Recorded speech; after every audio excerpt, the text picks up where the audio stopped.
Get back up, strap on your boots, and get out there. I really focus in on making sure that the clients are taken care of. To serve on active duty, to serve my country. And there I really learned the nuts and bolts of how to try a case. Welcome to Celebrating Justice, presented by the Trial Lawyers Journal and Cloudlex, the next-gen legal cloud platform built exclusively for personal injury law.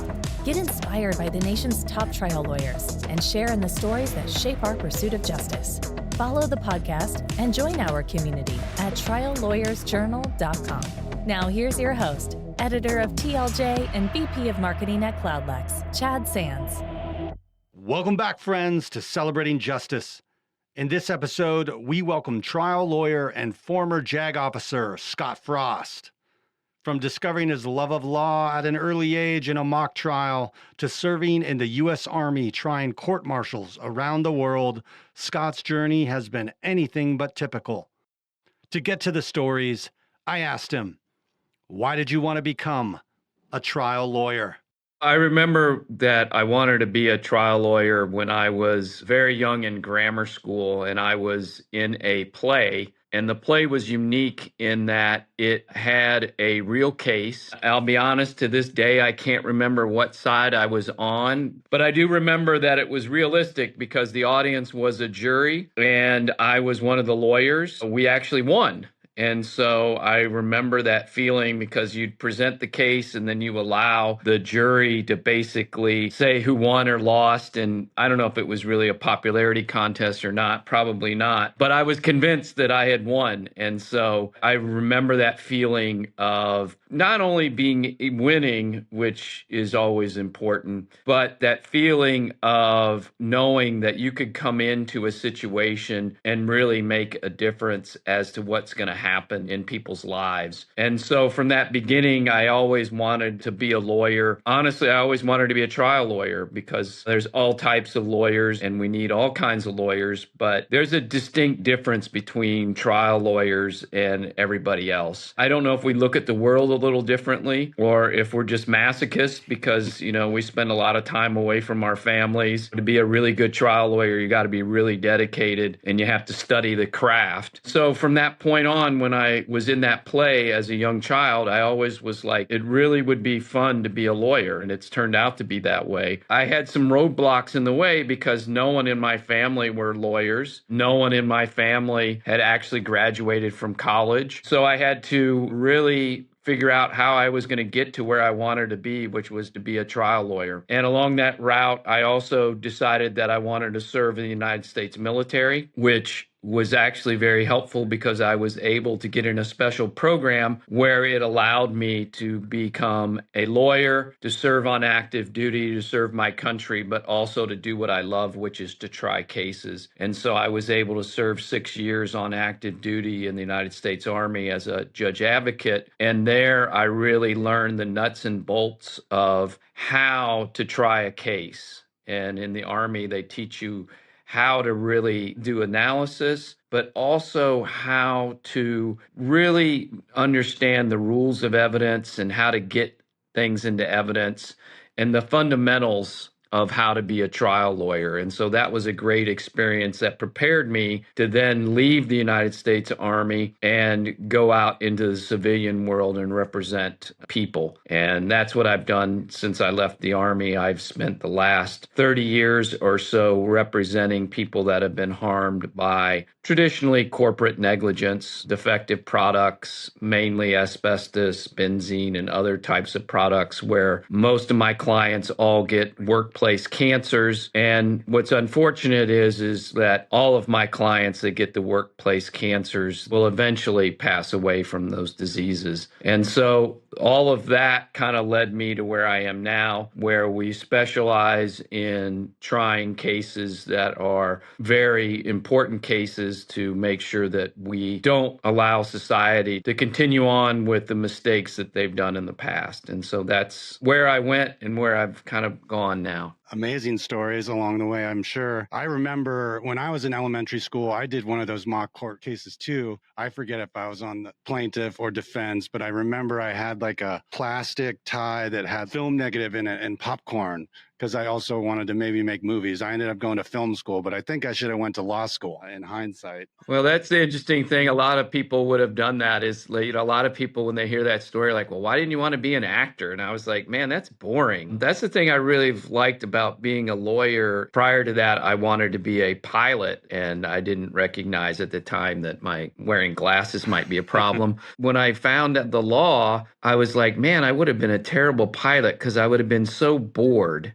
Being a trial lawyer, the interesting thing about it is that it's always something different. You never get bored, and it's always intellectually stimulating. And so that's why I really enjoy being a trial lawyer. What makes you unique as a trial lawyer? There's a lot of guys out there. How do you set yourself apart, or how do you kind of see yourself separating yourself? I think that the big difference between myself and other trial lawyers is that I really focus in on making sure that the clients are taken care of. And that includes not only throughout the trial, but throughout the case. And what I have seen is that a lot of times the clients kind of get lost in the shuffle. For example, I had one client of mine. He was a very religious man, and he had spent his entire life helping others. He had spent his entire life building houses for other people and doing construction work for other people, making sure their apartments or their houses were nice. And he even did missionary work where he went to Tonga to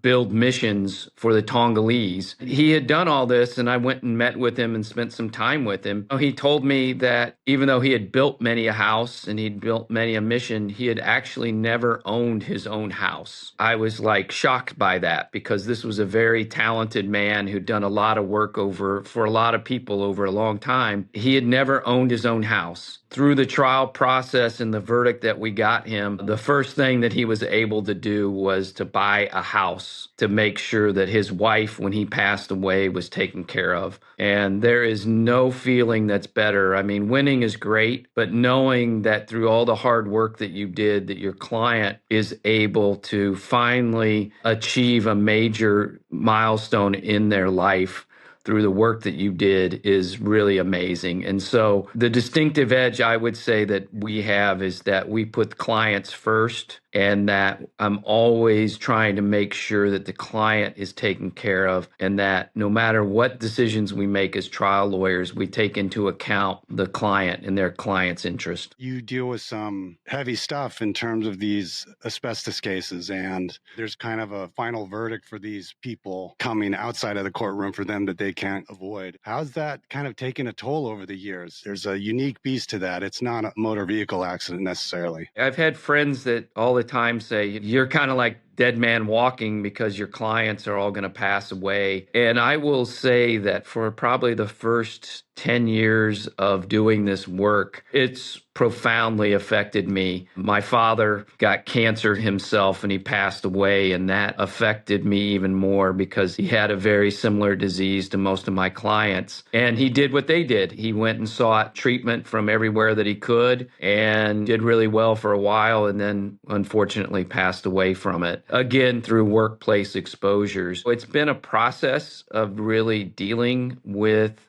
those emotions, because it's very hard, because you get to know these folks, get to know their stories, get to know their families, and then you have to sit there and watch them. I had one client who was 6'4", was running 5-minute miles before he got sick, and then ended up weighing a little bit more than 100 pounds. And just to watch him go down and have him communicate that to me. And sometimes, the best thing we can do is just listen to the clients and listen to what they have to say. Make sure that we take care of ourselves. And that's the biggest thing that I learned, is that you've really got to not separate yourself from the clients, because if you do that, then you won't really represent them well. Go ahead and take some time to yourself. And I'm fortunate that I have 3 small children. And so whenever I get depressed, I can just go and see them and see their smiles and know that, you know what, no matter what, they know that their dad's out there fighting for another family to get justice. And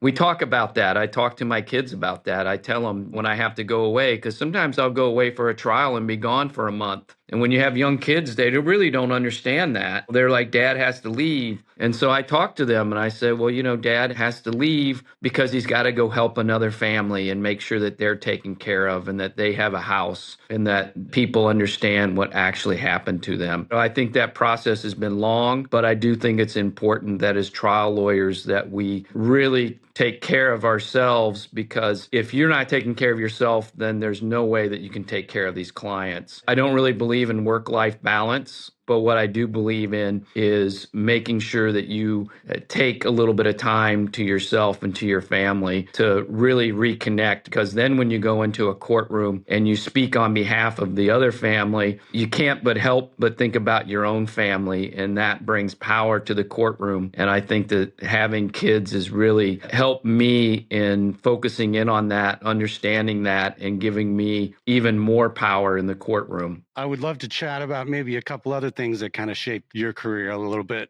Let's go back to your time in the Army and as in JAG. Is this like A Few Good Men playing out in real life? It was very similar. I was a prosecutor and I was a defense lawyer in the Army. And then my last year I spent as assigned specially to a U.S. Attorney's Office where I tried a double federal capital murder case. So as you might be able to tell from that quick sketch, when I was in the Army, I basically tried court-martial cases. I was a prosecutor first, and I had the nickname of Judge Dredd from the Sylvester Stallone movie, where I was hardcore and was a prosecutor known to make sure that we hung them high.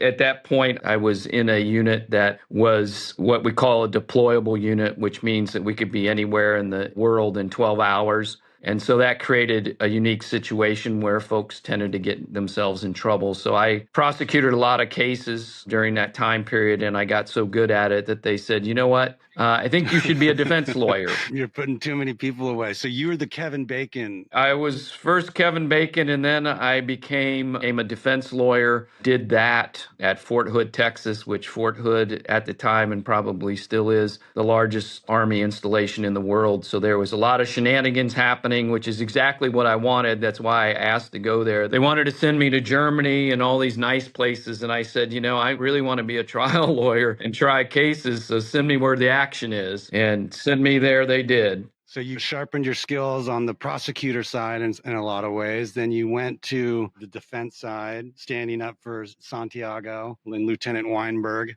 And then I think it was in 1999, you went to Thunderhead Ranch. Can you tell me a little bit about the Gerry Spence method? When I was still in the Army, and it was unique at that time because I had to ask the Army for permission to let me go, because at that point it was a month-long course. And I'll be honest, it was surprising the Army let me actually go. At that point, I had a very progressive boss, and I was a defense lawyer, so it matched with what they wanted to do. I somehow got them to agree to do it. I remember I wrote I don't know if they still do it or not, but you had to write a letter where you explain why you wanted to be considered and allowed to be there at Spence's ranch. And at that time, Spence was there every single day. It was a unique situation. But I wrote my letter saying why I wanted to when I was sitting as a defense lawyer in Bosnia. When you're in a foreign country doing peacekeeping, I think you really get to the heart of what you want to be. And so I was fortunate that I was selected, and then went to Trial Lawyers College, the Spence method at this time, and learned an awful lot about myself, probably more than being a trial lawyer. But it was a great experience. I met a lot of great people, and I was in a unique position because I was in the Army, and I believe at that time I was the first JAG to go through. I think there's been others at this point, but I was one of the first ones to go through. So they didn't really know how to handle me because I had short hair, and we call them birth control glasses in the Army. They're these Army issued glasses. So I had a buzz cut and birth control glasses. I spoke very abruptly. So it was an interesting experience for both sides, but I learned a lot. I was fortunate to see Gerry Spence when he was probably in his prime. Not that he's probably couldn't go out and kick most people's butts now, but it was a very special time and a very special event. Sounds very cool. I'm interviewing a handful of people who've gone through Thunderhead this season, and also a couple former Army guys as well. I know it's hard to choose one because you've been doing it for a long time, but maybe you could actually share two stories about cases that have a significant impact on you? I mean, I'd love to hear one that's tied to the asbestos work that you've done, and then also maybe one that is outside of that kind of focus that had a significant impact on you. Going back to my military time when I was a defense lawyer, I represented a young African-American client who was the driver in a drive-by shooting. The prosecutors thought that the case was a slam dunk because their theme was he's the driver in a drive-by, driver in a drive-by. If I heard that one time, I heard it 1,000 times. And the one thing I will say about the military justice system is that it's very unique in that if there really is a reasonable doubt, then as a defense lawyer, you really are able to talk to highly educated people and get them to understand that our system of justice is based on everybody following the rules. Your military officer sworn to follow the rules. And when you go back into that jury room and for one split second you have any doubt, then you're required under your duty to find the person not guilty. That was something that took me a little while to really hone that argument down. But it'd really be interesting to see because you'd see their faces and their looks, and they would just be like, yep, he's right. This is the way it is. This is our duty. We're sworn to this. This is what we stand for. And so I had this client that was the driver during a drive-by shooting that had occurred. The shooter was actually a non-commissioned officer that was sitting next to him. The other unfortunate fact for us was that my client also was sitting next to a 12-gauge shotgun. But in doing the analysis of the case and talking to all the witnesses and just looking at the physical evidence, I was convinced that the client had no idea that this was going to end up in a shooting. And he was a large individual. I think he thought it was going to be an old-fashioned beatdown. He was a big guy, and you bring your friend who's bigger than everybody else with you. And I think that's what he really thought was going to happen. Next thing he knows, some guy's reaching out the side of a car, popping off caps. Yeah. And so the prosecution kind of overreached in that case. They convicted one guy. I watched that trial, and I kind of knew where their evidentiary flaws were. In our trial, I made the proper objections. I kept out certain evidence. And I also was able to successfully argue to the panel that they've charged him with a knowing act, and we don't really know, and you don't know, and I don't know, and nobody knows whether he really knew this or not. Yeah. And if you think for 1 second you're not sure, then guess what? You're duty bound to find him not guilty. He was found not guilty. One of the more interesting things that I've ever seen in my life was his mother was there. His mother was this beautiful woman who worked as a greeter at Sam's, but she was a very large woman with a very large voice. And while the jury was deliberating, she was outside while we were in the courtroom, and you could hear her just lighting him up, going up one side or the other. She told him to not hang out with certain people, and that's all these bad people, and you're a good boy, and what were you thinking, and just really going up one side, the other. And I remember that the person that was trying the case with me was like, do you think we should go stop her? Can and I'm keep like, it down a little bit? yeah. And I'm like, you know what? It's either going to help or hurt. I don't know. But I think mom's got a right to go at her son. And I think in retrospect, I think the panel probably heard it, and they probably were like, holy cow, man, we're not going to be able to do anything that mom's not going to do to him. So that happened during deliberations. And then when he was found not guilty, it was kind of like you see sometimes in the movies where mom literally jumped from the back row to come up and hug me. That was great feeling. And I think it was justice because I don't think they proved their case. And I don't think he knew what was going to happen. But the best part about that and the most enduring thing for me is that about a year later, I got a phone call. I'll just be honest. I instinctively thought, because this happens a lot with criminal clients, that, oh my goodness, he's in trouble again. He wasn't. He was calling to let me know that he had just had his first child, and that because of me helping him, he was able to be there for the birth of his child, and he wasn't in prison because everybody else that was in that car was. That made it worth it because I don't think that kid deserved what they were trying to do to him. He was very appreciative of what we had done and was so happy to be a father and was also committed to being a good dad. And that's what he told me. He's like, I understood how close I was to not being able to be here, and I'm going to make sure that my family's taken care of. That's one story from my days as an Army JAG that always stuck with me that I really appreciated. It makes it easier to do the work because sometimes I've had other clients that I walked that didn't even say thank you. You got to find a way to do this kind of work for yourself and for the system versus wanting a pat on the back. But that one felt really good. What about one of the asbestos ones that really stuck with you? Every single case that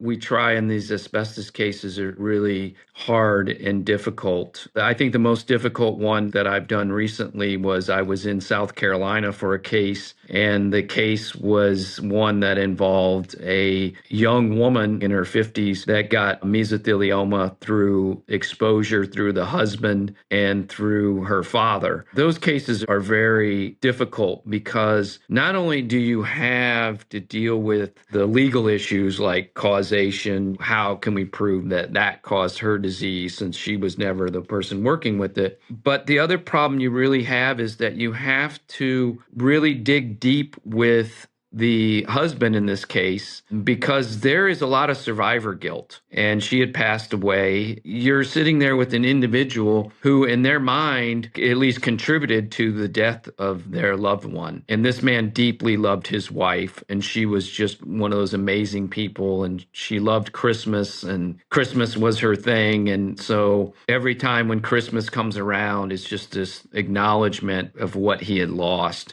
As a trial lawyer, we had to spend a lot of time with getting him to be able to tell his story in a way that would be helpful to the jury to understand the relationship, but to not be overly upset in a way that is not helpful to the case. What I try to do is to make sure that the clients are in a good place, and we'll even use outside psychologists and people to help prepare them to testify so that they can not only get their story across, but the jury can really understand what it means to have a loss. Cancer is something that happens to a lot of people in a lot of families, but the individual losses and what this man lost was truly catastrophic. And the relationship that it destroyed and how it brought stress upon the family of an individual who did the work and it felt guilt because of that. We had to help him get rid of that guilt. That was a very instrumental thing that it took us a long time to really help him get to where he wanted to be. And that's the big thing as a trial lawyer. You got to take the time in order to really present the individual's case. And I also think the other thing that we were able to do was to help the client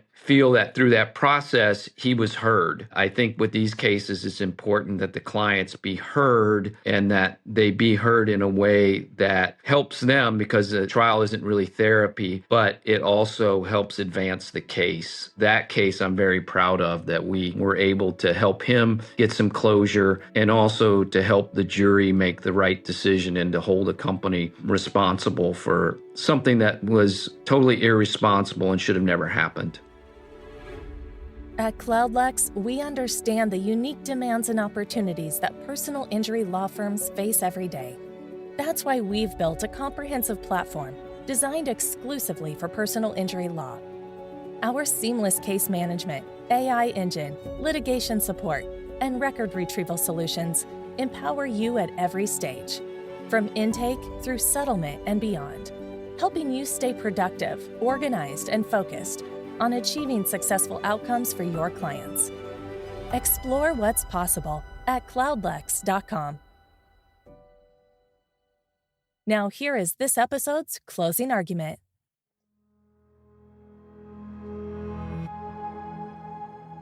We always hear about the big verdicts, but you don't hear people talking about the losses.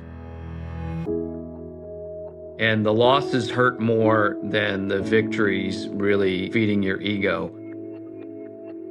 The losses, in all honesty, they're people rejecting you as a trial lawyer or rejecting your client in your case. And I'm assuming that most people that are trying cases do it because they really believe in the client in the case. having gone through losses, I think it's important that we keep those in perspective, because you're not going to win every single case. And I've been around a lot of folks that claim that they haven't lost a case. The reality is that some of the best trial lawyers in the world lose cases. A lot of people forget that Clarence Darrow actually lost the Scopes trial, and he's probably the most famous lawyer that's ever lived. Just because you lost a case, you need to know in your mind that you did the best that you could at that moment. If you can look yourself in the face and look your client in the face and look your family in the face and say, you know what, I did the best I could at that time with my training, my skill sets, and the facts of this case, then it's going to hurt, but you need to move on. Now, if you do that same analysis and you didn't do that, then guess what? You need to go out and get more training. You need to go out and read some more books. You need to go out and find other trial lawyers and sit and watch them and listen to them and go on the internet and find out what they're doing and get yourself better so you never have that feeling again. It's important that we not only win big cases, we lose not only gracefully, but that we learn if there's any lessons to be made. And as trial lawyers, I think that's the most important. If you take a case that's a hard case and you take it to verdict and you lose, well, guess what? You made our system better. Every day when I was in the Army, I strapped on my boots to make sure the system was better and that people got a fair shake. And if you get your teeth kicked in, well, guess what? Get back up, strap on your boots, and get out there. That was trial lawyer Scott Frost. Thanks for sharing your stories. To learn more about Scott and his firm, visit his website, frostlawfirm.com. All right, I'm Chad Sands. Thanks for listening. See you next time. You've been listening to Celebrating Justice, presented by CloudLex and the Trial Lawyers Journal. Remember, the stories don't end here. Visit triallawyersjournal.com to become part of our community and keep the conversation going. And for a deeper dive into the tools that empower personal injury law firms, visit cloudlex.com/TLJ to learn more.